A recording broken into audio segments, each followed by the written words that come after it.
So this video we're going to talk about leading communion, and we want to remember what Jesus did and rehearse the gospel.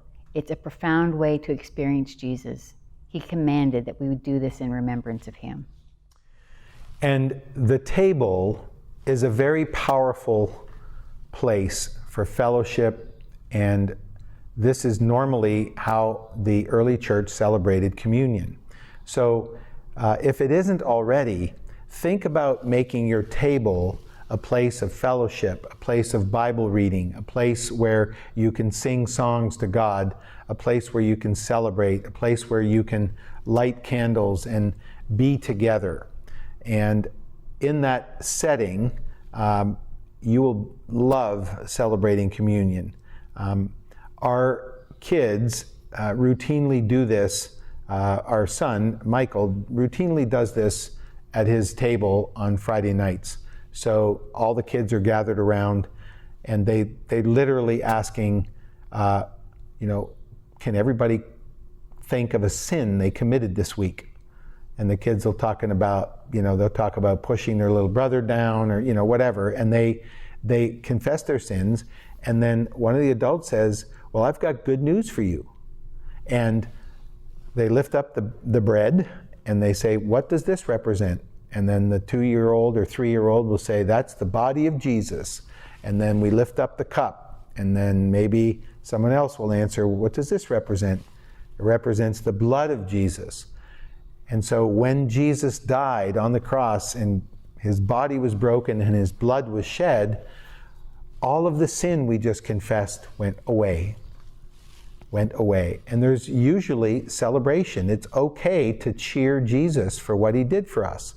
So this does not have to be an overly religious experience. It doesn't have to be all buttoned down. It can be messy. It can be with kids. There can be confession. People can be crying. It's okay because we are actually reenacting what Jesus did for us. And there's such power in reconciliation and fellowship. In the Middle East especially, when there was something that wasn't right, they would sit down and have a meal, and it was important. It was important that they talked to each other and there was reconciliation, and that the meal was very, very key. I know years ago, a couple of the countries met at Camp David. They did not eat together. That was not good. So the meal is very, very important. And so this meal of reconciliation typically occurred in the early church as a meal. It was called the agape, or in English, the love feast. And they would get together, and at the beginning of the meal, they would share the bread, and at the end of the meal, they would share the cup. And then during the meal, they would share, I don't know if they had potluck exactly, but they would share. So these love feasts are an invitation to us to make our homes and our tables a place where communion can be celebrated and where people who may have never experienced communion can actually understand the gospel. So leading communion, whether it's at home or in a small group or in a Bible study, is a skill that every believer ought to know and ought to feel comfortable doing. And again, it takes practice. So try it, work out the kinks.